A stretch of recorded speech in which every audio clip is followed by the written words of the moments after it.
halu saudara, dingin saudara, nggak punya kepekaan, nggak punya perasaan. Akhirnya apa yang terjadi? Agama dihina, bodoh amat. Umat Islam susah, nggak peduli. Syariat diinjak-injak, bukan urusan saya. Islam dihina, nggak ada urusan. Yang penting kantong saya tebal, yang penting mobil saya bagus, yang penting hidup saya enak, yang penting majelis saya aman, yang penting saya dekat sama orang besar, yang penting urusan saya mudah. Nggak peduli, bodoh amat. Mau Islam dihina ke, mau Islam diinjek ke, mau hak ekonomi umat dirampas ke, mau umat dijajah, tidak peduli. Yang penting saya enak, saya senang, saya kaya, duit saya banyak, saudara.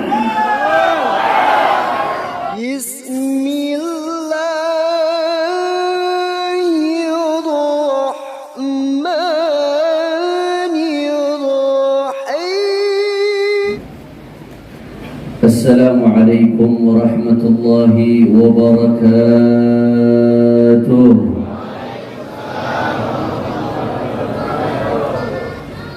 Alhamdulillah, alhamdulillah rabbil alamin, wa bihi nasta'in ala umuri dunya waddin. Allahumma fassalli wa sallim wa barik wa karrim ومجد وعظم على سيدنا وحبيبنا وشفيعنا ونور قلوبنا محمد الفاتح لما أغلق والخاتم لما سبق ناصر الحق بالحق والهادي إلى الصراط المستقيم وعلى آله وصحبه حق قدره ومقداره العظيم يا فتاح يا عليم. أما بعد.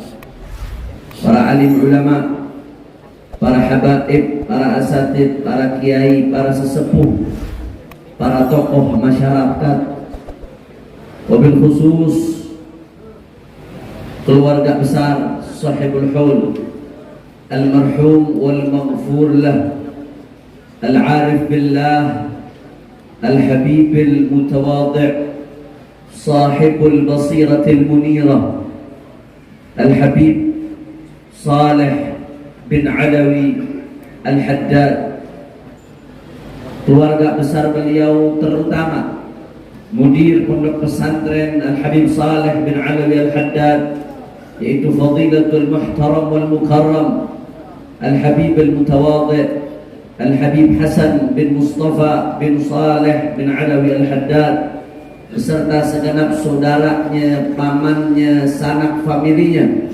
Kita doakan mudah-mudahan Habib Hasan dan keluarga besar Habib Saleh Allah panjangkan umurnya, Allah sehatkan badannya, Allah menangkan perjuangannya, Allah berkahi terus pesantrennya, dijadikan ma'hadan salihan, ma'hadan tayyiban, ma'hadan mubarakan, ma'had yang dibanggakan Sayyiduna Muhammad sallallahu alaihi wasallam. Tidak lupa pula hadir di sini para sesepuh, para habaib kita. Ada orang tua saya, orang tua kami, Al-Habib Salim bin Shihab, Al-Habib Ja'far bin Shihab, والحبيب عبد الرحمن القدري والحبيب الوالد Aidin Al-Qadri. Begitu pula hadir di sini di tengah-tengah kita begitu banyak. Ada Al-Habib Zaki bin Yahya, Al-Habib Ishaq Al-Mutahhar, begitu pula Sultan Pontianak, dan tidak lupa pula Al-Habib Iskandar Al-Qadri selaku penasehat Front Persaudaraan Islam Kalimantan Barat, dan Al-Habib Rizal Al-Qadri selaku Ketua Tanfidhi DPD Front Persaudaraan Islam Kalimantan Barat. Hadir juga di tengah-tengah kita ada Al-Habib Taha Al-Jufri, guru kami Al-Habib Muhammad bin Abdul Rahman Al-Qadri, Habib Abdurrahman Al-Mutahhar, Habib Abdullah Al-Mutahhar, semuanya, para habaib, para asatid, para kiai, para sesepuh, para tokoh masyarakat yang tidak dapat saya sebutkan namanya satu persatu tanpa mengurangi rasa hormat saya kepada beliau semua. Kita doakan mudah-mudahan habaib, ulama, asatid, kiai, guru-guru kita Allah panjangkan umurnya, Allah sehatkan badannya, Allah lapangkan rezekinya, Allah menangkan perjuangannya. Amin ya Rabbal. Dan salam penghormatan kami sampaikan kepada segenap aparatur pemerintahan, baik sipil atau militer, dan kepada semua yang ikut andil di dalam terlaksananya acara pada pagi hari ini, baik secara moral ataupun material, dengan biaya, tenaga, doa dan lain sebagainya. Jazahumullah khairal jaza. Insyaallah mereka yang berkhidmah kepada Habib Saleh nanti di akhirat dikumpulkan bersama Habib Saleh. Dan salam penghormatan yang paling istimewa saya hadiahkan kepada hadirin hadirat, muslimin muslimat, mukminin mukminat, tulab wa talibat yang hadir pada pagi hari ini. Semua angkat tangannya, kita minta sama Allah, mudah-mudahan dengan keberkahan sahibul haul dan keberkahan kakeknya sahibul haul al-Imam al-Haddad dan keberkahan Jaddul A'zam Sayyiduna Muhammad, tidaklah kita keluar dari tempat ini kecuali semua dosa kita diampuni oleh Allah. Yang sakit Allah angkat penyakitnya, Allah sehatkan badannya. Semua yang hadir dilapangkan rezekinya, dibahagiakan dunia akhiratnya, digabul hajat hissiyah ma'nawiyahnya. Amin ya Rabbal Alamin. Ahibba'il kiram, alhamdulillah, dari kemarin sore rangkaian ziarah akbar Al-Habib Saleh, dilanjutkan semalam rawha khataman kitab Nasaih Diniyah dari Imam Al-Haddad. Kemudian pagi hari ini adalah acara puncak rangkaian haul Al-Habib Saleh bin Alawi Al-Haddad, saudara Al-Habib Al-Imam Ali bin Muhammad Al-Habashi, memuji kakeknya Al-Habib Saleh, yaitu Al-Imam Al-Haddad, dengan perkataannya, بالفتح والإرشاد والإمداد ثبتت قواعد شيخنا الحداد. بالفتح والإرشاد والإمداد ثبتت قواعد شيخنا الحداد. وجميع من سلك الطريقة بعده مستصبحون بنوره الوقاد. قرت به عين النبي محمد فهو له من أحسن أولاده. Kata Imam Al-Haddad, kata Al-Habib Ali bin Muhammad Al-Habashi radhiyallahu anhu, menyifati dan memuji kakeknya Habib Saleh, yaitu Al-Imam Abdullah bin Alawi bin Muhammad Al-Haddad. Kata Imam Al-Haddad, bil fath wal irsyad wal imdad thabatat qawaid Syekhina Al-Haddad. Pondasinya Al-Imam Al-Haddad dibangun di atas pondasi fath. Allah yang buka, Allah yang tunjukkan, dan Allah yang terus berikan anugerahnya kepada kekasihnya. Itulah pondasi daripada apa yang dibangun oleh Al-Imam Al-Haddad, saudara. Wa jami'u man salaka at-tariqata ba'dahu mustasbihuna binurihim wa qali. Sehingga tak heran Al-Imam Al-Haddad menjadi mujaddidut tariqatil alawiyah. Beliau menjadi pembaharu setiap yang datang setelah beliau berjalan melalui sinar yang diterangi oleh Al-Imam Al-Haddad. Sehingga kalau sudah demikian, garrat bihi ainun Nabi Muhammadi fahuwa lahu min ahsanil awladi. Beliau dibanggakan oleh datuknya Nabi Muhammad. Beliau membuat gembira datuknya Sayyiduna Muhammad, fahuwa lahu min ahsanil awladi. Maka beliau termasuk putra-putra terbaik Sayyidina Muhammad sallallahu alaihi wasallam. Wa fil aba fil abna apa yang ada pada datuknya kita saksikan, yang ada pada Imam Abdullah bin Ali bin Muhammad Al-Haddad, ada pada keluarganya dan cucunya Al-Habib Saleh bin Alawi Al-Haddad, sehingga kita yang datang, setiap yang datang setelah beliau di kota Pontianak ini tidak lepas dari keberkahan dakwah beliau, saudara. Tidak lepas dari keberkahan cahaya beliau, tidak lepas dari keberkahan basirah beliau, saudara. Sehingga kita semua yakin bahwasanya di kota ini beliau termasuk putra terbaik Sayyidina Muhammad sallallahu alaihi wa alihi wasallam. Karenanya sebelum saya masuk ke pembahasan, saudara, mari sama-sama sekali lagi kita bacakan Fatihah untuk almarhum wal maghfur lah al-arif billah Al-Habib Saleh bin Alawi Al-Haddad. Begitu pula untuk putra-putra beliau, wabil khusus Al-Habib Al-Mujahid Al-Habib Mustafa bin Saleh bin Alawi Al-Haddad, yang mana dulu perjanjian beliau dengan Sayyidil Walid Al-Habib Muhammad Rizik Syihab, perjanjian beliau sebelum wafat, setiap Al-Habib Saleh Al-Walid Habib Rizik akan hadir. Perjanjian yang begitu kuat dengan Al-Habib Mustafa, beliau berhalangan hadir, tapi insya Allah mudah-mudahan semangatnya tetap hadir di tempat ini, saudara. Kita bacakan Fatihah dan buat keluarga besar Habib Saleh, Allah yaghfir lahum wa yarhamhum wa ya'li darajatihim fil jannah wa yu'id 'alaina min barakatihim wa asrarihim wa anwarihim wa 'ulumihim wa nafahatihim fid din wad dunya wal akhirah bi sirril Fatihah. Bismillahirrahmanirrahim. Alhamdulillahi rabbil alamin arrahmanir rahim maliki yaumiddin. Iyyaka na'budu wa iyyaka nasta'in ihdinas siratal mustaqim siratal ladzina an'amta 'alaihim ghairil maghdubi 'alaihim waladdallin. Saudara, itu yang pertama yang tadi saya sampaikan. Kemudian yang kedua yang saya sampaikan pada kesempatan kali ini, alhamdulillah, hati begitu sejuk, begitu damai. Di acara haul ini yang hadir bukan sembarang orang. Yang hadir para ulama, para kiai, para habaib, para pimpinan pesantren, pimpinan majelis. Bahkan di barisan para jamaah yang hadir adalah para tulabul ilm, santri-santri dan wali santri serta pecinta ilmu, saudara. Saya jadi teringat satu hal.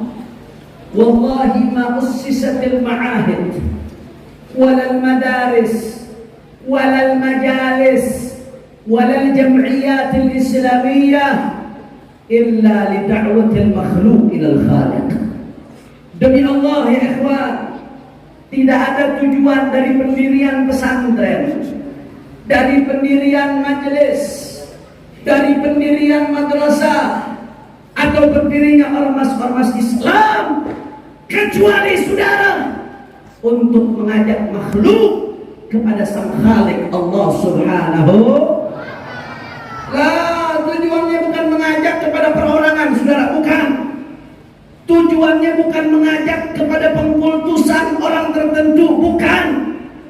Tujuannya bukan mengajak kepada fanatisme organisasi, bukan. Tujuannya bukan mengajak kepada ini dan itu, bukan. Tapi tujuan utama ini semua adalah Allah. Oleh karena itu, saudara, bicara soal dakwah yang cakupannya begitu luas. Ada dakwah di mimbar, ada dakwah di majelis, termasuk yang dilakukan para habaib, asatidz, ulama, kiai di pesantren mengajarkan santri adalah membentuk, mengajak orang ke jalan Allah Subhanahu wa taala, saudara. Karenanya ibadah Allah, saya jadi teringat ada satu hal yang sangat penting yang disebutkan oleh Syekh Masyayikhina Al-Allamah Al-Muhaddits Abuya Sayyid Muhammad bin Alawi Al-Maliki rahimahullah rahmatul abrar wa qaddasa sirrah. Beliau punya satu risalah, Pak Bu. Judul risalahnya adalah Al-Qudwatul Hasanah di manhajid da'wati ilallah. Panutan yang baik di dalam manhajud dakwah, metode cara berdakwah kepada Allah Subhanahu wa ta'ala. Panjang lebar beliau bahas. Risalahnya kecil, tapi isinya luas luar biasa, saudara. Di antara ada satu hal yang penting yang beliau bahas, yang perlu diketahui oleh para habaib, ulama, kiai, santri, pemegang majelis, pemegang pesantren, juga para wali santri dan segenap santri dan umat Islam. Beliau mengatakan dalam kitabnya tersebut, saudara, apa kata Buya?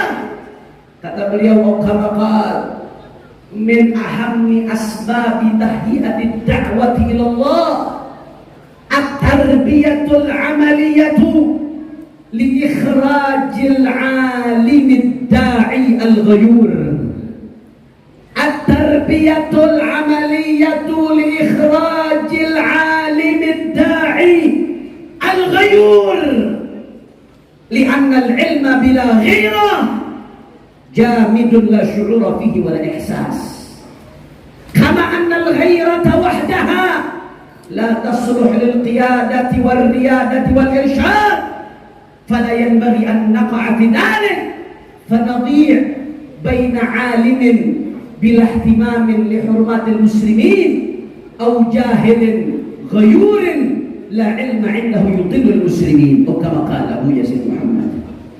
Perhatikan baik-baik saudara, kita bicara tadi sebab pendirian pesantren dan lain sebagainya untuk mengajak manusia kepada Allah, betul? Betul?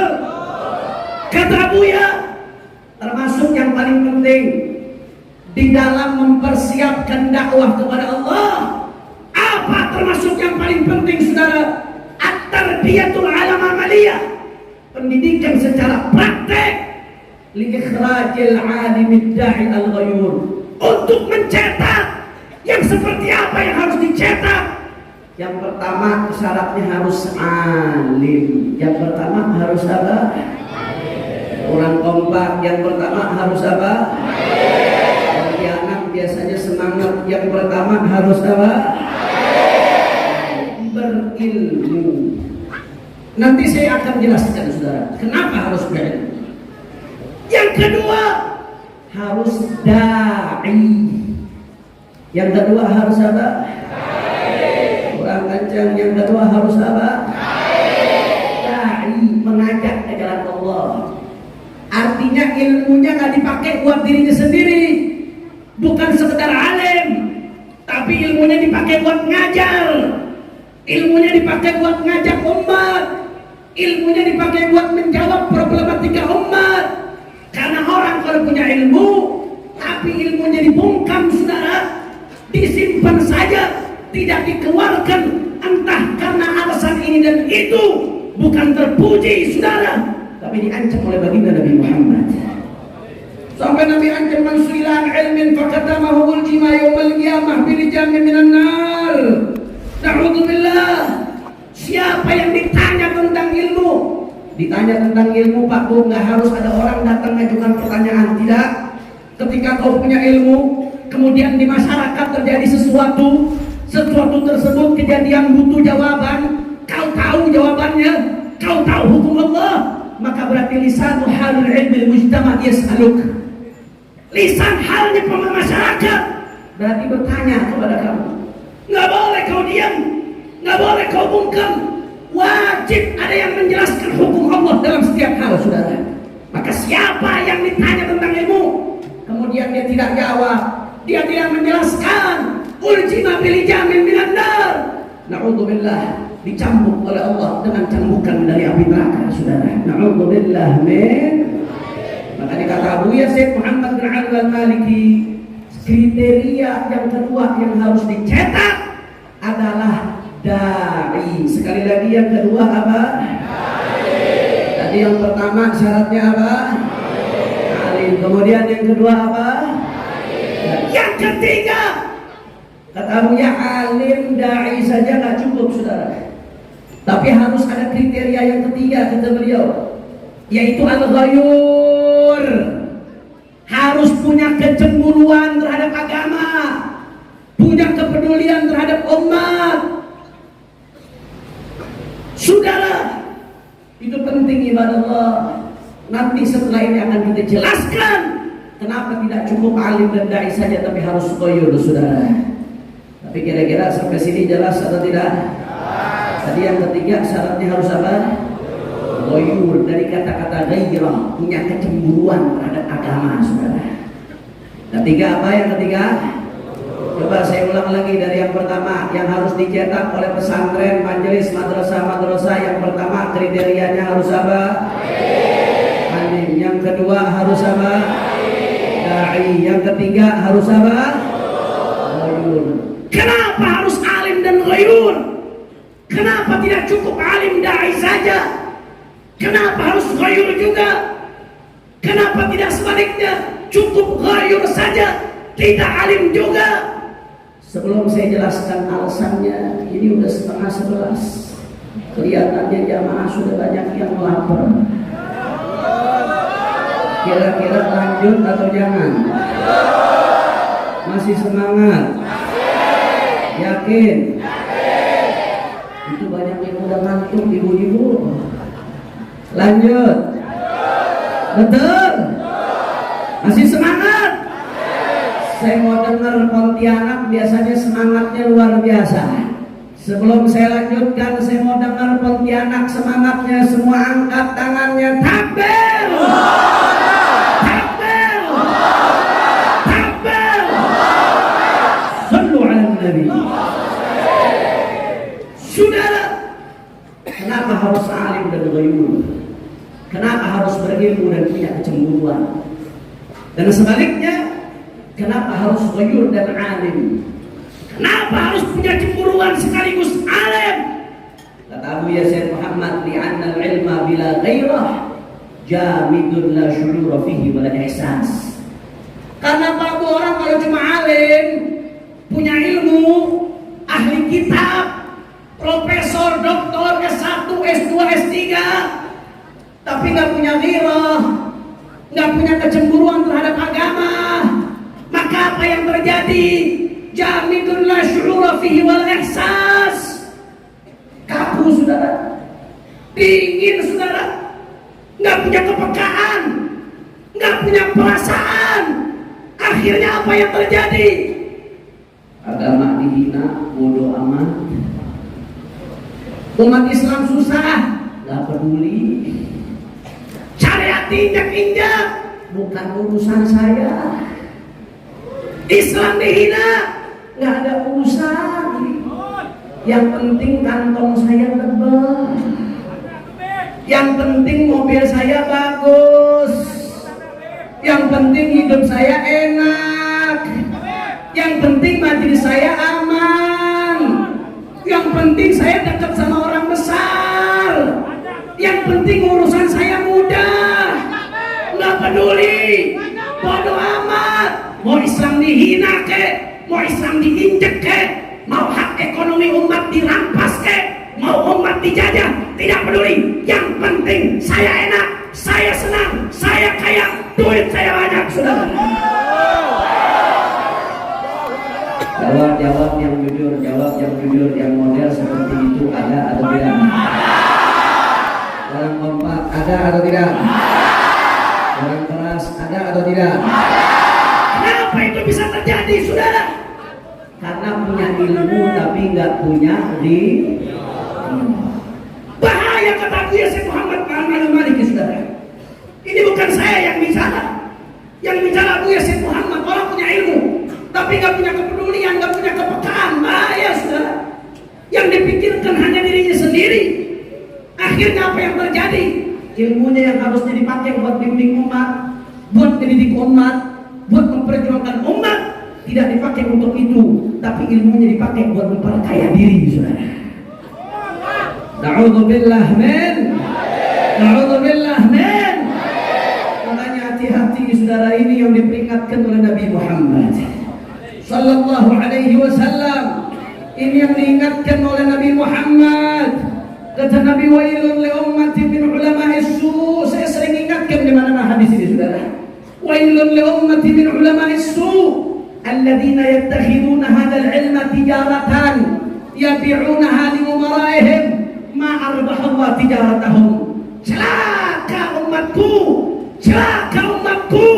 Celaka dari siapa ya Rasulullah? Celaka dari ulama su. Bagi mereka yang ulama su ya Rasulullah, alladzina yattakhiduna hadzal ilma tijaratan, Mereka ulama su adalah yang menjadikan ilmunya sebagai barang dagangan.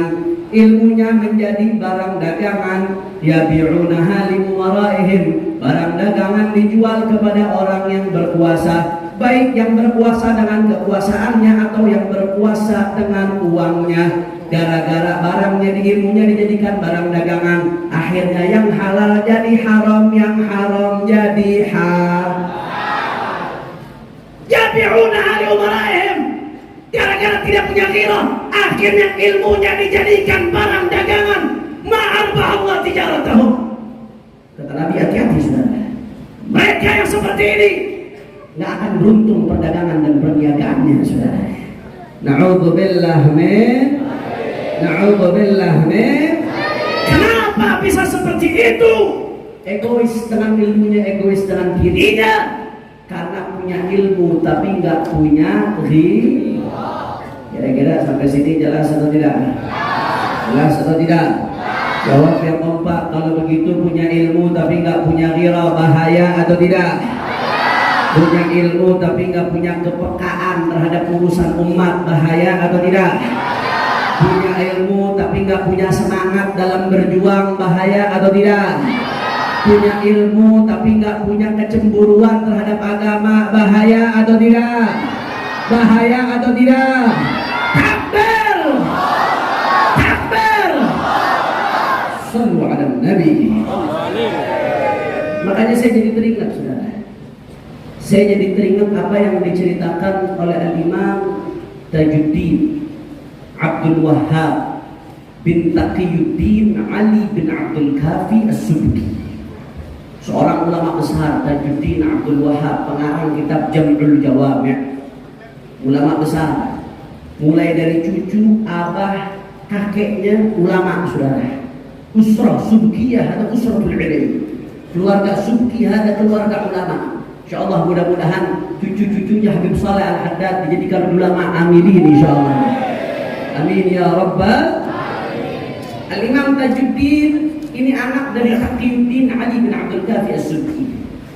Al-Imam Tajuddin dalam kitabnya Tabaqat Syafi'iyah Al-Kubra, beliau cerita tentang ayahnya. Ayahnya ini Taqiyuddin Subki, ulama luar biasa yang ngarang kitab As-Sayful Maslul ala man sabbar Rasul. Itu yang ngarang namanya Taqiyuddin Ali bin Abdul Kafi As-Subki, ulama besar. Beliau bukan sekedar ulama, tapi ghirahnya, kecemburuannya dan kepeduliannya terhadap agama luar biasa saudara. Saking luar biasanya, beliau tidak bisa melihat kemunkaran kecuali beliau amar ma'ruf nahi munkar saudara. Akhirnya apa yang terjadi pada suatu saat, Taqiyuddin Subki datang kepada seorang sultan, amir. Begitu beliau datang, Taqiyuddin Subki, beliau lihat amir tersebut seorang laki-laki pakai pakaian dari sutra, kemudian bitirazin min dhahab, dengan bordir dari emas. Saya mau tanya orang Pontianak, khususnya santri, jawab. Laki-laki pakai pakaian sutra murni, halal atau haram? Halal atau haram? Gak cuma sutra, bitirazin min dhahab, dengan bordiran dari emas. Udah pakai sutra, laki-laki pakai emas murni, halal atau haram? Halal atau haram? Sutranya haram, emasnya haram, haram kuadrat saudara, double haramnya. Imam Subki begitu lihat, ditegur dengan baik, dengan santun, dengan hikmah, ditegur Imam Subki. Bagaimana Subki mengatakan, wahai amir, wahai sultan, bukankah di pasar Baghdad ada pakaian dari suf yang lebih bagus dari pakaian sutramu ini? Bukankah di pasar Baghdad ada ukiran dari benang selain emas yang lebih indah dari ukiran emasmu ini? Kenapa kau tidak pakai itu? Kau berhak untuk pakai yang lebih indah. Buat apa kau pakai yang tidak begitu indah, sedangkan ini menjumuskanmu kepada murka Allah Subhanahu. Saya mau tanya, Imam Subki memberikan nasihatnya sopan atau tidak? Santun atau tidak? Cantik atau tidak? Sopan, santun, indah beliau berikan nasihat. Makanya itu amir begitu dengar nasihat Imam Subki saudara, dengan wibawanya, dengan gagahnya, apa kata amir tersebut? Kalau memang demikian wahai Imam Subki, saya lepas saudara daripada jubah sutra ini dengan bordiran emas ini, dilepas, dilempar oleh Amir. Beliau katakan, detik ini di tangan Imam Subki saya bertobat kepada Allah Subhanahu. Saya mau tanya, sampai sini ceritanya bagus atau tidak? Lancar atau tidak? Alhamdulillah. Belum selesai, ini baru episode pertama. Ulama amplop belum datang saudara. Berlanjut ke episode kedua. Tahu-tahu besoknya ada satu ulama langsung datang saudara. Ini Amir udah bagus, dia sudah lepas saudara pakaian sutranya. Halo, tahu-tahu besok dia datang. Apa dikatakan? Wahai Amir, kenapa kau lepas pakaian sutramu? Ini datang nih, ulama amplop nih besoknya saudara. Kenapa kau lepas pakaian sutramu padahal pakaian itu begitu indah? Tidakkah kamu tahu di kitab A ada ulama yang membolehkan laki-laki pakai sutra? Masya Allah. Pakai kitab saudara, pakai kitab. Bukankah kamu tahu di kitab B ada ulama yang memperbolehkan laki-laki pakai bordiran emas murni? Kenapa kau lepas? Itu Subki bukan ingin menasehatimu, Subki ingin mempermalukanmu. Masya Allah, pakai kitab saudara, pakai kitab. Menghalalkan yang haram, mengharamkan yang halal pakai kitab. Makanya jangan kaget kalau zaman sekarang yang model begini ada mbah-mbahnya liberal, udah ada dari dulu saudara. Jangan kaget kalau tahu-tahu dulu di Jakarta umat Islam lagi berperang untuk melawan pimpin kafir saudara. Tahu-tahu ada yang bilang boleh milih pimpin kafir. Alasannya apa? Pakai bakso masail saudara. Jangan kaget, contohnya dari dulu udah ada. Jangan kaget kalau kemarin ketika ada balapan MotoGP di mana itu namanya? Mandalika. Tahu-tahu ada dukun, saudara, dukun. Dukun lagi mau berhenti hujan, dukun. Yang katanya dukunnya punya remote AC, AC-nya dari langit buat nyetok hujan, saudara. Orang barat ketawa. Orang barat ketawa, saudara. Masyarakat dunia nonton. Ada yang belain pakai bakso masail saudara. Kacau tidak? Kacau tidak? Ini dukun saudara. Kalau memberhentikan hujan pakai zikir, minta kepada Allah dengan izin Allah, ada amalannya. Ulama mengajarkan saudara. Tapi ini jelas-jelas dukun. Dibela pakai bakso masail. Innalillahi. Kaget kalau ada yang seperti itu. Ternyata mbah-mbahnya dari dulu sudah ada saudara. Mbah liberal, walaupun bukan mbah secara biologis, tapi mbah secara ideologis. Na'udzubillah min. Akhirnya apa yang terjadi? Itu Amir yang tadinya sudah tobat, dia sudah lepas pakaian sutranya, dia ambil lagi saudara, dia pakai lagi saudara. Dan dengan dipakainya pakaian tersebut, dinyatakan bahwasanya mulai detik itu dia memboikot Imam Subki dan dia musuhi Imam Subki saudara. Makanya Imam Tajuddin As-Subki ketika meriwayatkan cerita ini, apa kata beliau saudara? Kata Imam Subki, innama yutlifus salatin fasaqatul fuqaha. Innama yutlifus salatin fasaqatul fuqaha. Kata Imam Subki, kadang-kadang yang merusak penguasa bukan penguasa itu sendiri, tapi innama yutlifus salatin fasaqatul fuqaha. Yang merusak penguasa jadi berani melakukan yang haram, berani berbuat kezaliman gara-gara dapat dukungan dari orang-orang faqih yang ahli ilmu tapi fasik saudara, nggak takut kepada Allah. Andai kata ulamanya kompak, ulamanya satu suara menyampaikan yang hak itu hak, yang batil itu batil, saya yakin penguasanya, pejabatnya mau untuk diajak baik saudara, betul. Tapi kenapa terjadi hal-hal seperti itu? Karena yang dukung ulama juga, yang dukung Habib juga, yang dukung kiai juga. Akhirnya apa yang terjadi? Itulah yang terjadi, kesewenangan saudara. Karena merasa dapat legalitas, merasa dapat justifikasi saudara. Makanya kata Imam Subki, innama yutlifus salatin fasaqatul fuqaha. Yang merusak daripada penguasa adalah fasaqatul fuqaha, ulama-ulama yang fasik, ulama-ulama yang fajir, ulama-ulama yang bejat, saudara. Makanya Imam Subki mengatakan wala faqihun talih asyaddu 'ala nas min alfi syaitan, saudara. Satu orang yang faqih, ahli kitab, fikihnya hebat, mulai dari Fathul Qarib, Fathul Mu'in, Minhajul Talibin, Syarhul Mahalli 'ala Minhaj, lanjut Fathul Wahhab, bahkan Raudhahnya hatam, tapi toleh, tapi tidak soleh, tapi fasik, tapi bejat. Kata Imam Subki, ini lebih bahaya daripada 1000 setan, saudara. Na'udzubillah min. Kenapa ini terjadi? Salah satu sebabnya ibadallah, karena punya ilmu tapi nggak punya ghirah. Punya ilmu tapi nggak punya kecemburuan terhadap agama. Na'udzubillah min. Sekali lagi, kira-kira sampai sini jelas atau tidak? Kurang kencang jelas atau tidak? Sampai sini paham atau tidak? Paham atau tidak? Kalau begitu jawab yang kompak Pontianak, berarti ilmu tanpa ghirah bahaya atau tidak? Ilmu tanpa kecemburuan terhadap agama bahaya atau tidak? Ilmu tanpa kepekaan terhadap umat bahaya atau tidak? Ilmu tanpa kepedulian terhadap umat bahaya atau tidak?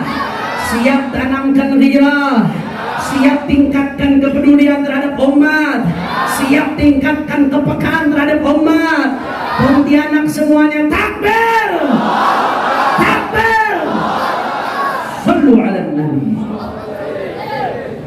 Ini baru gigi 3 ya nih. Ini kalau dilanjutin lagi bisa jempol. Lanjut atau jangan? Yakin? Betul. Allahumma shalli ala Muhammad. Allahumma shalli ala Muhammad. Allahumma shalli ala Nabi. Itu yang pertama, saudara. Kira-kira sampai sini jelas atau tidak? Insya Allah. Sebaliknya, saudara. Sekarang saya bicara sebaliknya. Kata Abu Yazid Muhammad, kama anna al-ghayrata wahdaha la tasluhu lil qiyadati wal riyadati wal irsyad. Sebagaimana sebaliknya, cuma modal semangat saja, cuma modal kecemburuan saja, cuma modal kepedulian saja, tidak layak untuk memimpin umat, tidak layak untuk menuntun umat, tidak layak untuk membimbing umat. Kenapa? Karena al-jahil yufsid akthar mimma yuslih. Orang yang bodoh lebih banyak merusak daripada memperbaiki dengan kebodohannya, saudara. Niatnya baik, tapi gara-gara bodoh, nggak tahu ilmu, saudara, kacau. Faqidus syai' la yu'ti. Orang yang nggak punya bagaimana dia mau memberikan? Betul atau betul? Orang yang nggak punya beras bisa nggak ngasih beras? Bisa atau tidak?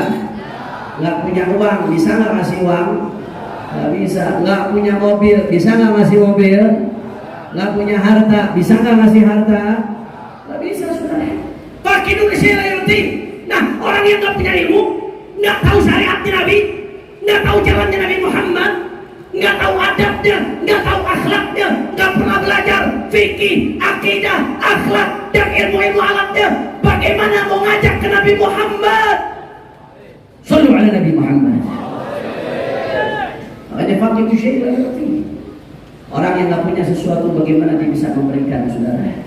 Karenanya nggak bisa hanya modal semangat, nggak bisa hanya modal kepedulian, tapi butuh kepada ilmu syariatnya Nabi Muhammad Sallallahu Alaihi Wasallam. Kacau, saudara. Hanya modal semangat saja tanpa ilmu, kacau. Akhirnya apa yang terjadi? Lihat tuh, yang ngebom-ngebom. Itu yang teroris-teroris yang ngebom-ngebom, saudara. Ngebom gereja dan ngebom tempat-tempat lainnya, saudara. Padahal di negara damai, bukan negara perang. Kenapa itu bisa terjadi? Modal semangat tapi nggak punya ilmu, saudara. Kacau, akhirnya rusak, saudara. Betul. Dia lupa. Padahal Nabi Muhammad SAW ketika perang Mu'tah, ketika ingin melepas sahabat-sahabatnya untuk perang, apa pesan Nabi, saudara? Di dalam keadaan perang. Kalau di Indonesia dalam keadaan damai, pesan Nabi dalam keadaan perang, saudara, artinya keadaannya genting, darurat perang. Apa pesan Nabi? Nanti kalau kalian sampai ke sana, terjadi peperangan, jangan sentuh anak-anak kecil mereka, jangan sentuh anak-anak perempuan mereka, jangan sentuh pohon-pohon, jangan hancurkan rumah ibadah mereka.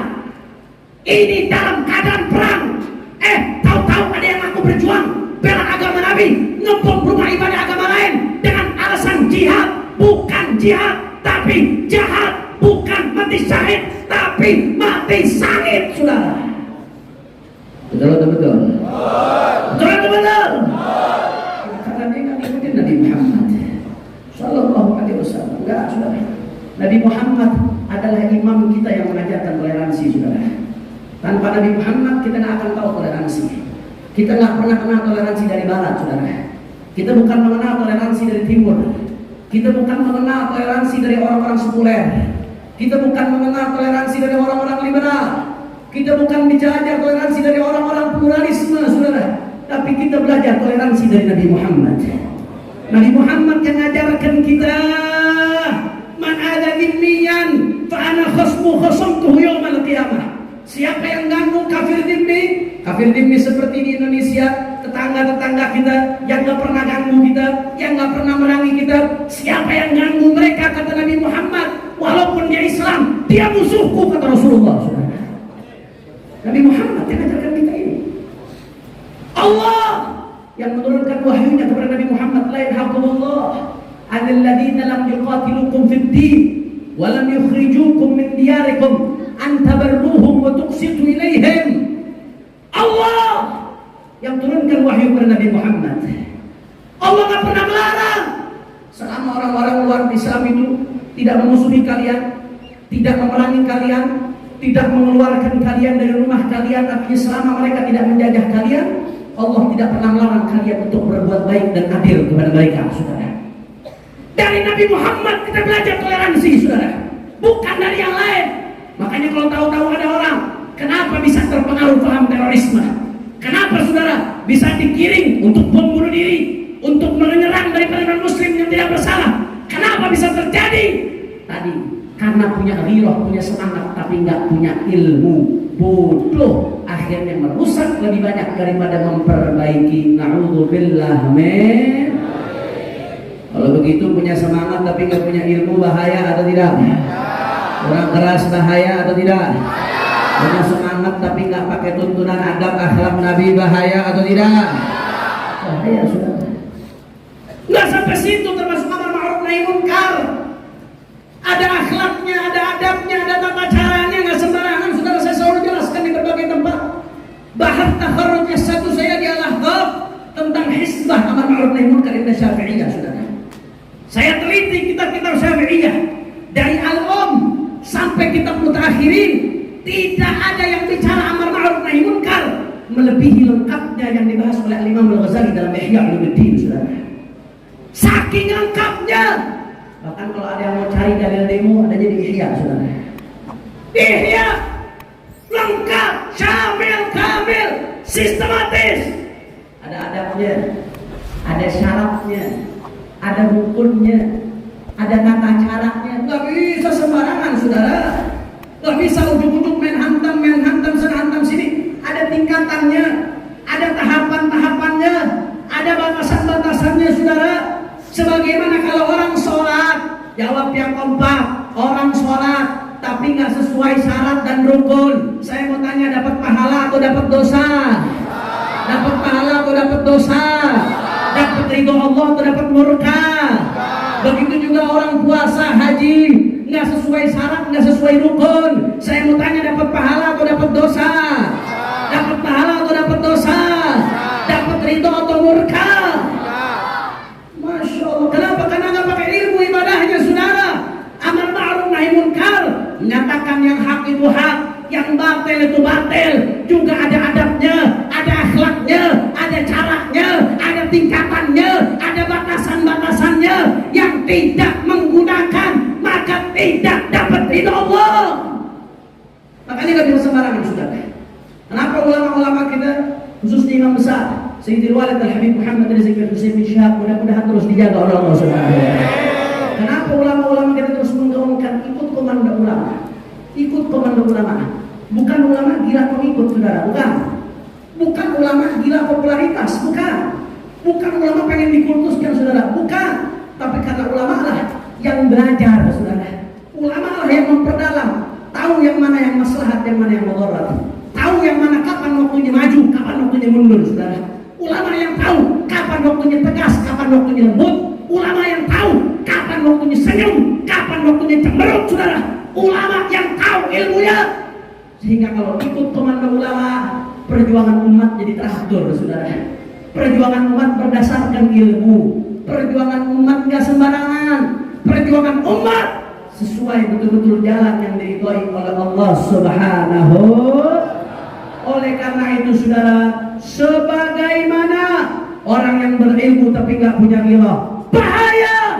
Begitu pula sebaliknya, saudara, orang yang punya ghirah tapi gak punya ilmu, gak kalah bahayanya, saudara. Gak cukup hanya modal berani, tidak cukup hanya modal semangat, tidak cukup hanya modal cemburu, tidak cukup hanya modal peduli, tapi perlu ilmu, adab, akhlak, aturannya. Baginda Nabi besar Muhammad. Kira-kira sekali lagi sampai sini jelas atau tidak? Jelas atau tidak? Kalau begitu sebaliknya jawab yang keempat, Pontianak. Berarti ilmu ghirah tanpa ilmu bahaya atau tidak? Berani tapi gak pakai ilmu bahaya atau tidak? Peduli tapi gak pakai akhlak bahaya atau tidak?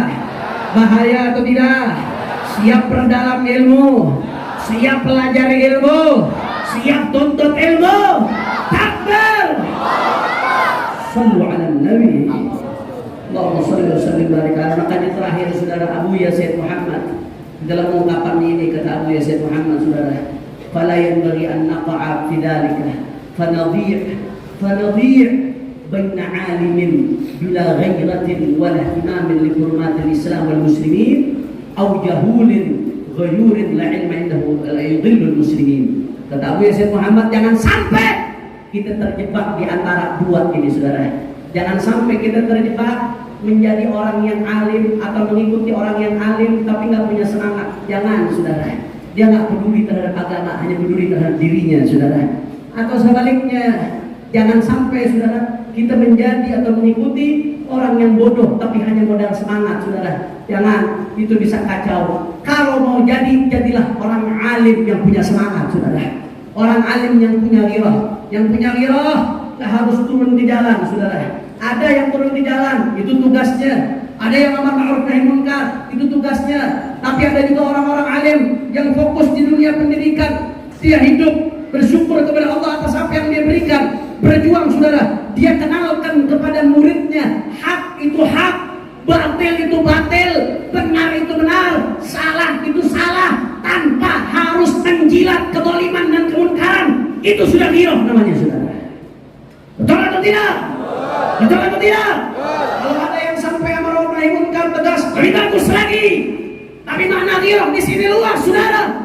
Maka kalau mau mencetak santri, mencetak ulama, mencetak ustaz, saya ingatkan kepada pesantren-pesantren, saudara, cetaklah alim dan punya ghirah, punya kepedulian terhadap agama, saudara.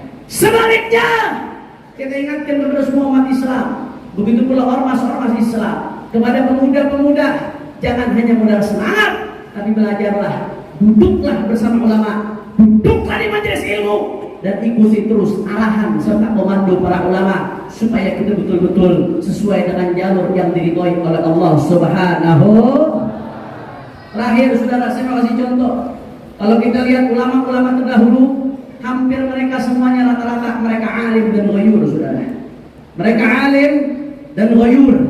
Mereka nggak cuma berilmu, tapi punya kecemburuan terhadap umat, sehingga mereka peduli terhadap umat, luar biasa, saudara. Saya kasih contoh satu saja, yang sederhana, yang simpel, yang gampang, yang dikenal oleh semua rakyat Indonesia. Hadratus Syekh Kiai Haji Hashim Asy'ari, pendiri Nahdlatul Ulama, saudara.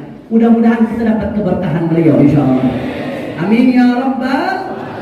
Itu Kiai Hashim Asy'ari, Pak, bukan sekedar orang alim, tapi beliau ghayur, cemburu, peduli terhadap agamanya, saudara. Apa buktinya beliau bukan sekedar alim?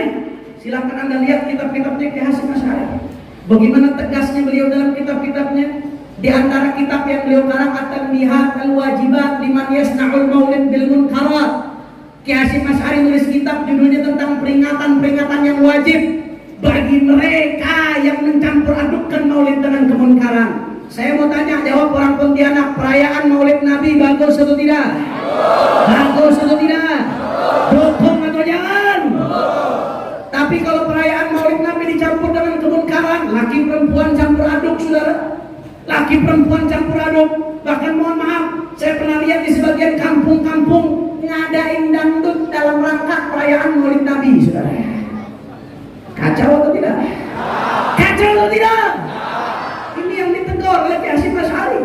Beliau alim, cinta Maulid, tapi nggak sekedar cinta Maulid, saudara. Beliau negur, jangan sampai kau campur adukkan Maulid Nabi yang suci dengan kemungkaran yang najis, saudara. Kenapa?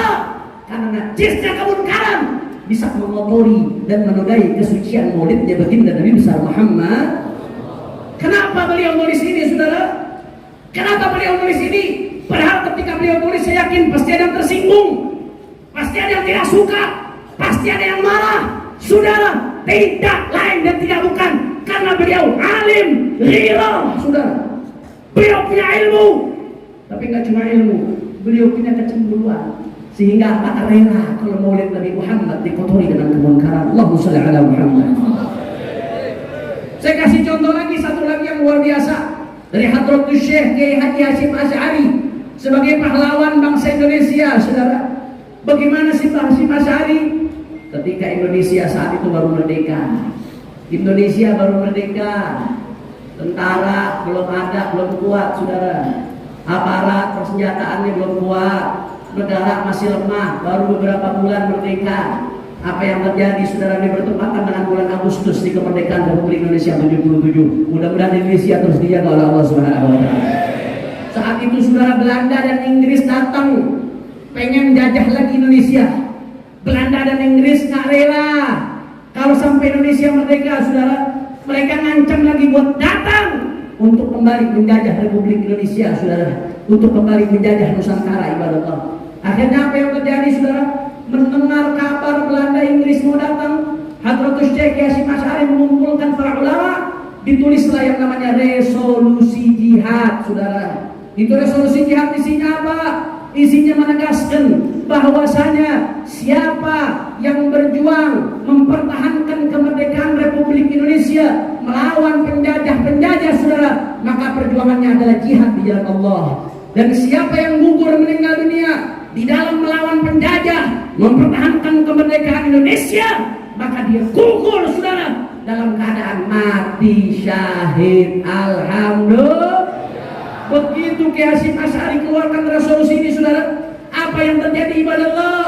Akhirnya langsung rame-rame disambut oleh ulama, habaib, kiai, santri, umat Islam. Mereka rame-rame turun ke Surabaya, saudara. Saat itu Belanda dan Inggris sudah pengalaman perang. Mereka perang dunia pertama, perang dunia kedua, senjatanya canggih. Mereka sudah punya pesawat tempur, mereka sudah punya senjata canggih, tank dan lain sebagainya. Tapi ulama, habaib, kiai, santri turun ke Surabaya dengan senjata ada apa adanya, saudara. Dengan bambu runcing, dengan pedang, dengan tombak, dengan panahnya. Mereka turun dengan dialuni kalimat takbir, saudara. Mereka turun, terjadi pertempuran. Belanda Inggris datang, umat Islam maju. Akhirnya apa yang terjadi, saudara? Umat Islam menang, Belanda dan Inggris kabur, Indonesia tetap bertahan, saudara. Takbir, takbir, takbir. Saudara, kenapa Kiai Hasyim Asy'ari berani mengeluarkan resolusi jihad? Karena beliau bukan hanya alim, saudara, tapi beliau punya ghirah. Kalau cuma modal alim gak punya ghirah, mikir 1000 kali, saudara. Gue ngeluarin fatwa jihad, iya kalau menang. Lah kalau kalah, yang pertama dibunuh, saudara. Yang pertama dicari. Wah, kalau sampai kalah ini, saya keluarkan fatwa jihad. Kalau sampai kalah, saya yang dihabisi, saya yang digempur oleh Belanda, saya yang digempur oleh Inggris. Itu kalau cuma modal ilmu, gak punya ghirah. Mau ngeluarin, mikir 1000 kali, saudara. Timbang-timbang, wah bisa hancur kalau saya keluarkan ini. Kalau sampai Belanda Inggris menang, saya yang hancur. Tapi beliau nggak mikir ke situ.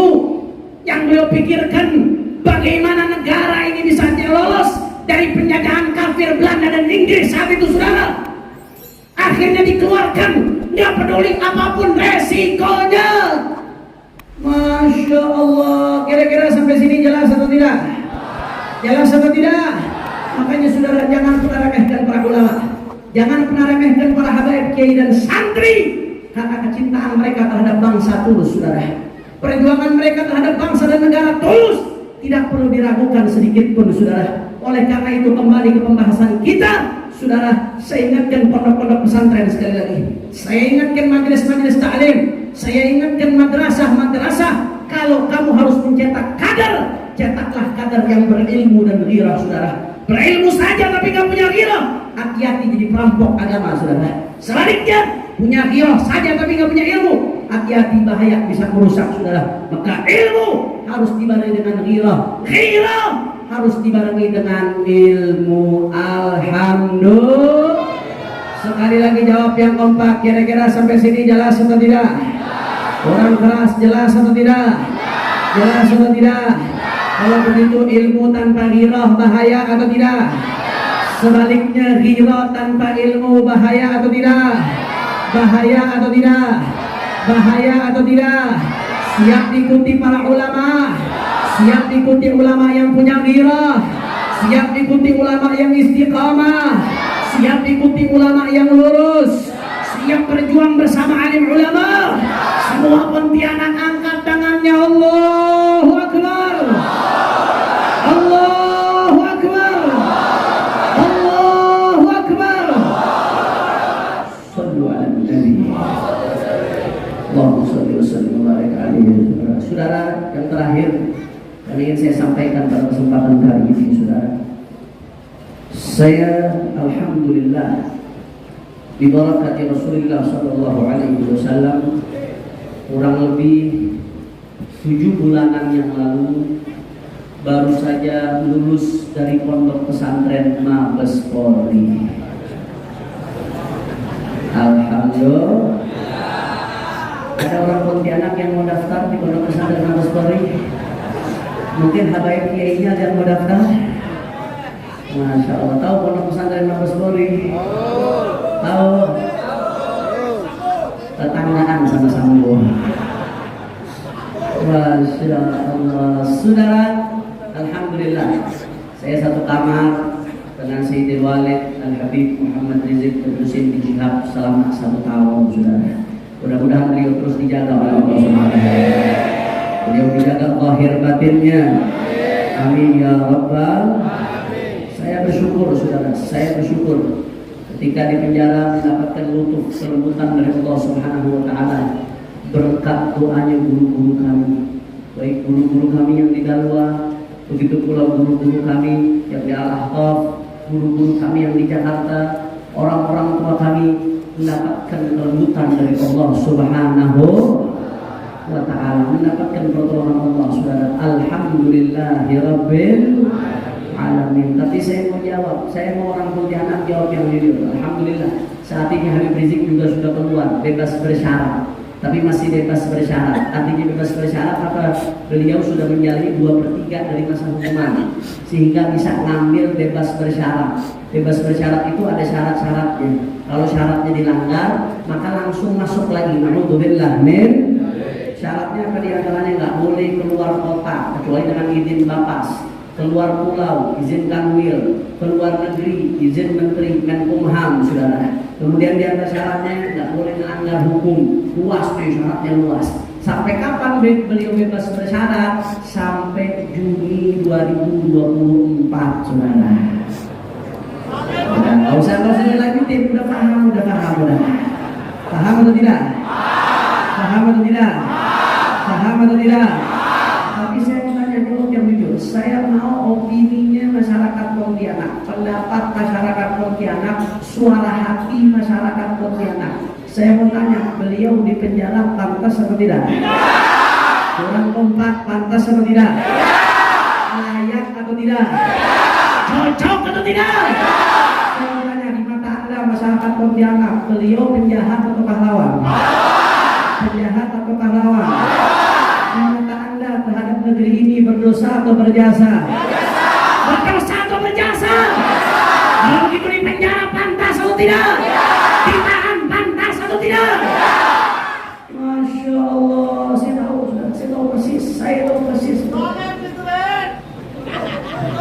Kalau pengen kaya, dari dulu udah kaya, saudara. Kalau mau hidup enak, dari dulu sudah hidup enak.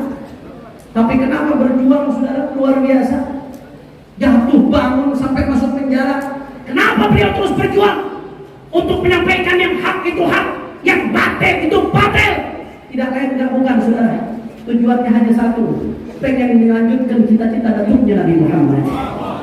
Datuknya mengatakan, wallahi la wahidun min ummati finnar. Demi Allah, aku tidak ingin satupun daripada umatku di neraka, saudara. Itu yang beliau perjuangkan. Makanya terus disuarakan apa yang disampaikan oleh Nabi Muhammad, saudara. Beliau cuma pengen bangsa ini selamat, sebagaimana ulama-ulama kita, habaib-habaib kita, kiai-kiai kita menginginkan bangsa ini selamat. Beliau cuma pengen bangsa ini selamat, saudara, dari narkoba, dari narkotika, dari minuman keras, dari pelacuran, dari komunisme, dari kezaliman, selamat dari berbagai kemungkaran, dari judi dan lain sebagainya, saudara. Betul? Betul? Saya mau tanya, yang saya katakan ini jujur atau omong kosong? Jujur atau omong kosong? Jujur atau omong kosong? Karenanya, saudara, saya katakan sekali lagi, ini bulan Agustus, bulan kemerdekaan Republik Indonesia, betul? Saya katakan sekali lagi, jangan pernah ragukan kecintaan para ulama habaib kiai kepada NKRI, saudara. Jangan pernah ragukan. Kenapa saya katakan demikian, saudara? Karena kami belajar cinta tanah air dari baginda Nabi Muhammad Sallallahu Alaihi Wasallam. Di dalam hadis sahih riwayatnya Imam Al-Bukhari, saudara, bahwasanya sahabat bercerita, karena Sallallahu Alaihi Wasallam idza qadima min safar fanadhara ila juduranil Madinah awda'a rahilatahu wa in kana ala dabbatin harrakaha min hubbiha. Kata sahabat itu, Nabi Panggo kalau datang dari perjalanan, kemudian beliau sampai ke perbatasan mendekati Madinah, beliau lihat tembok-temboknya Madinah, saudara. Beliau lihat pagarnya kota Madinah.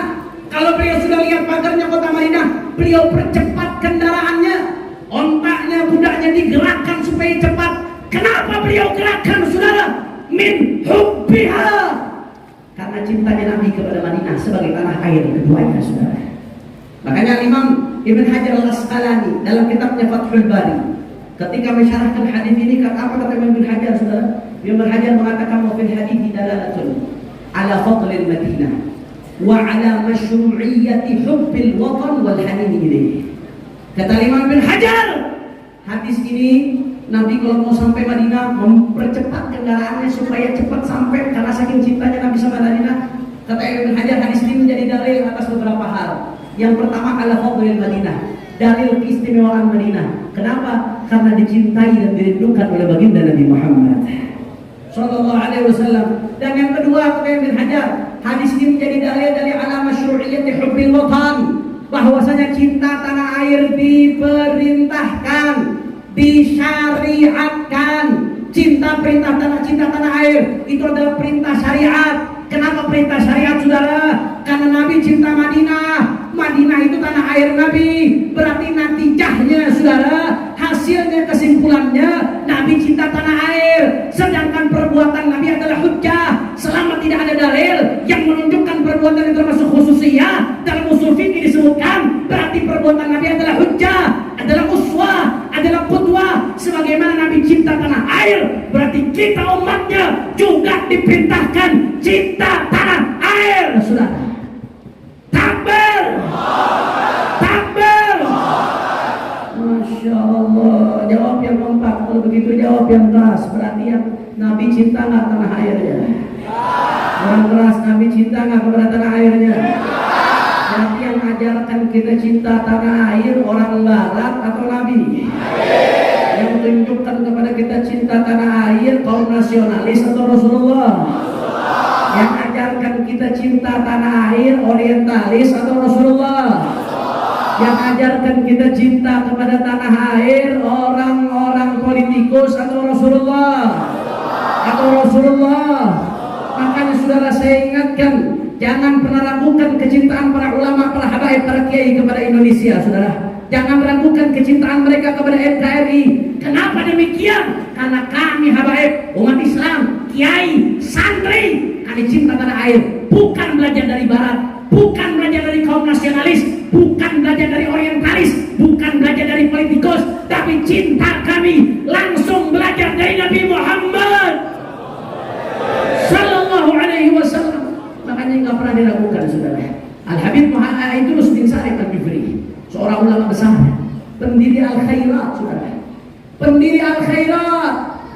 kelahiran Karis Hadramaut.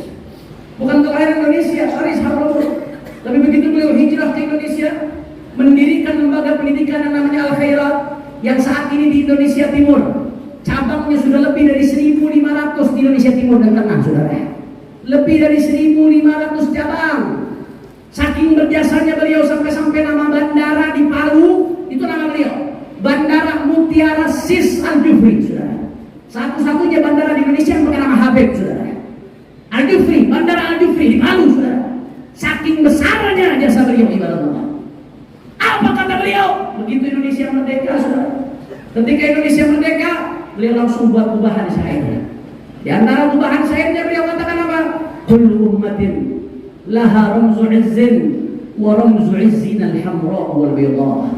Kata Al-Habib Idrus bin Salim, setiap bangsa, setiap negara punya simbol kemuliaan, dan simbol kemuliaan kita adalah merah dan putih, saudara. Allahu Akbar. Jadi jangan sembarangan. Itu warna merah putih, saudara, bukan warna sembarangan. Itu adalah warna bendera yang dapat restu para aulia, dapat restu orang-orang saleh, dapat restu arifin billah. Di balik warna merah putih, saudara, ada pesan kepada kita sebagai generasi penerus, saudara. Apa pesan dari pendahulu kita? Bahwasanya negara ini merdeka bukan pemberian penjajah, bukan pemberian Belanda, bukan pemberian Jepang, bukan apalagi pemberian Amerika yang saat itu mengalahkan Jepang. Bukan, saudara. Tapi negara ini merdeka adalah hasil jerih payah perjuangan para syuhada, perjuangan para ulama, perjuangan para mujahidin, sampai merah dan putih negeri ini dibangun di atas merahnya darah syuhada, saudara. Putihnya tulang para ulama, tulang para mujahid yang patah ketika berjuang melawan penjajah. Oleh karena itu kita nggak boleh khianat terhadap pendahulu kita, saudara. Sebagaimana dulu mereka berjuang melawan penjajahan Belanda Jepang, saat ini kita tidak boleh berhenti berjuang, saudara. Bedanya apa? Kalau dulu mereka berjuang melawan penjajahan Belanda dan Jepang yang secara jelas statusnya penjajahan, saat ini, saudara, kita berjuang melawan penjajahan ekonomi asing dan asing, saudara. Kita berjuang melawan penjajahan kemaksiatan, saudara. Perjudian yang merebak hakikatnya adalah penjajahan untuk merusak bangsa, saudara. Itu minuman keras yang merebak, itu adalah penjajahan, saudara. Narkoba yang merebak, itu adalah penjajahan, saudara. Pembunuhan adalah penjajahan, saudara. Penumpahan darah anak bangsa, itu adalah penjajahan, saudara. LGBT itu adalah penjajahan, saudara. Oleh karena itu, sebagaimana para pendahulu kita, mereka tumpahkan merahnya darah, putihnya tulang mereka patah, merah putih untuk negeri ini. Begitu pula kita nggak boleh berhenti, saudara. Makanya nggak peduli para ulama, para habaib, para kiai, para santri akan terus berjuang apapun yang terjadi, saudara. Nggak peduli mau dicaci, mau dimaki, mau dihina, mau diasingkan, mau dipenjara, mau dibunuh sekalipun, kaki jadi kepala, kepala jadi kaki, mati bersimbah darah. Umat Islam tidak boleh mundur untuk jaga NKRI, saudara. Allahu Akbar. Allahu Akbar. Allahu Akbar. Makanya sekali lagi saya mau tanya, jawab yang kompak, jawab yang kompak. Pontianak siap bersatu? Orang keras siap bersatu? Siap rapatkan barisan? Siap bela Allah? Siap bela Nabi? Siap bela Islam? Siap bela NKRI? Siap jaga NKRI? Siap jaga Indonesia? Saya mau tanya Pontianak, kalau ada yang mau jajah NKRI dengan ekonomi asing dan asing, diamkan atau lawan? Kurang kompak, diamkan atau lawan? Kalau ada yang mau jajah NKRI dengan politik kepentingan asing dan asing, diamkan atau lawan? Diamkan atau lawan? Kalau ada yang mau jajah NKRI dengan kemaksiatan, diamkan atau lawan? Kalau ada yang mau jajah NKRI dengan minuman keras, narkoba, pelacuran, diamkan atau lawan? Kalau ada yang mau jajah NKRI dengan LGBT, diamkan atau lawan? Kalau ada yang mau jajah NKRI dengan komunisme, diamkan atau lawan? Kalau ada yang mau jajah NKRI dengan kezaliman, diamkan atau lawan? Yakin? Betul? Nanti jadi penjara. Masa bodoh? Masa bodoh? Nanti itu dimusuhi. bodohnya nanti ditangkap. Masa bodoh?